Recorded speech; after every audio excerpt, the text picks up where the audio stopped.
తెలంగాణ రాష్ట్ర ముఖ్యమంత్రిగా స్వాగతం పలికి ఈ కార్యక్రమాన్ని ఏర్పాటు చేసిన భారతీయులందరికీ, ముఖ్యంగా మా తెలుగు మిత్రులు వేణుగోపాల్, సుధాకర్, వాళ్ళ మిత్రబృందం అందరూ కలిసి ఇంత గొప్ప కార్యక్రమాన్ని ఏర్పాటు చేసి కలుసుకోవాలంటే 5 సంవత్సరాలు కూడా సరిపోదు. కానీ మిత్రులందరూ కష్టపడి గ్రేట్ బ్రిటన్లో ఉన్న భారతీయులందరినీ ఒక వేదిక మీదకి ఒక కుటుంబ సభ్యుల్లాగా ఇక్కడికి తీసుకొచ్చి ఇంత మంచి కార్యక్రమాన్ని ఏర్పాటు చేసినందుకు నిర్వాహకులకు అందరికీ కూడా మనస్ఫూర్తిగా అభినందనలు తెలియజేస్తున్న మిత్రులారా,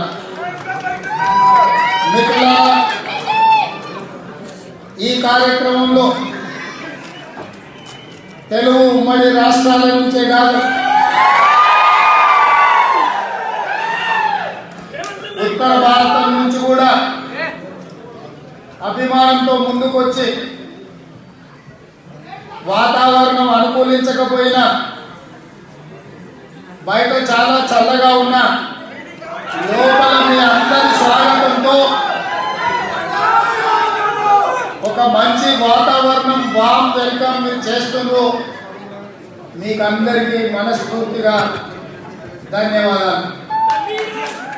మిత్రులారా, మీకందరికీ తెలుసు, తెలంగాణ రాష్ట్రంలో జరిగిన ఎన్నికల ప్రక్రియలో తండాలలో, గూడాలలో, మారుమూల పల్లెలే కాదు, పట్టణాలు, నగరాలు, రాష్ట్ర సరిహద్దులు దాటి ఇతర దేశాలలో ఉన్న అభిమానులు, మిత్రులు, కార్యకర్తలు, వాళ్ళ బంధువులను కానీ, కుటుంబ సభ్యులను కానీ, సానుభూతి పనులందరినీ కూడా సమన్వయం చేసి తెలంగాణ రాష్ట్రాన్ని పట్టి పీడిస్తున్న ఒక కుటుంబం చెరగించే తెలంగాణ తల్లికి విముక్తి కలిగించడానికి మీరందరూ కృషి చేసింది. కాబట్టి ఒక దశాబ్ద కాలం తీర కళగా మారిన కల్వకుంట్ల చంద్రశేఖరరావు పరిపాలన వేళ్లతో పిగిలించి బంగాళాఖాతంలో ఎల్లడంలో మీ అందరి స్ఫూర్తి, మీ పోరాటం నా కళ్ళ ముందు ఉన్నది.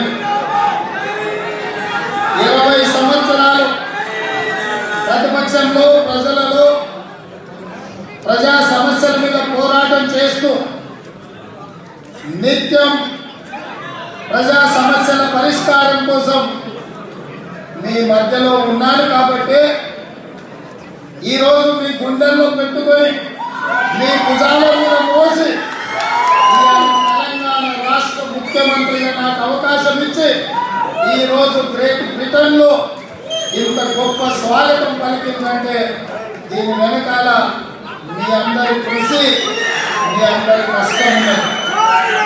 మీ రక్తాన్ని చెమటగా మార్చి తెలంగాణ రాష్ట్ర విముక్తి పోరాటంలో ముందుకు నడవడమే కాదు, తెలంగాణ పునర్నిర్మాణంలో మీ అందరి శ్రమ ఉండాలి అన్న ఆలోచనతోటి తెలంగాణ రాష్ట్ర ముఖ్యమంత్రిగా ప్రమాణ స్వీకారం చేసిన వెంటనే పరిపాలన మీద దృష్టి పెడుతూ సముచితమైన నిర్ణయాలు తీసుకుంటూ తెలంగాణ రాష్ట్రంలో పెట్టుబడులను తీసుకురావాలన్న లక్ష్యంతో మా అధికారుల బృందంతో దావోస్ వెళ్ళడం జరిగింది.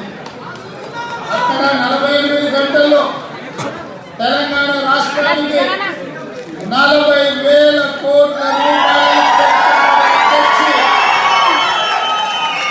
తెలంగాణ రాష్ట్ర ప్రభుత్వం మీద అంతర్జాతీయ సంస్థలకు, పెట్టుబడిదారులకు ఒక నమ్మకం, విశ్వాసం కలిగించి తెలంగాణ రాష్ట్రం పెట్టుబడులకు ఒక మంచి కేంద్రంగా మార్చి ఈరోజు తెలంగాణ రాష్ట్రాన్ని అభివృద్ధి పదం వైపు నడిపించడానికి ప్రయత్నం చేస్తున్నాం.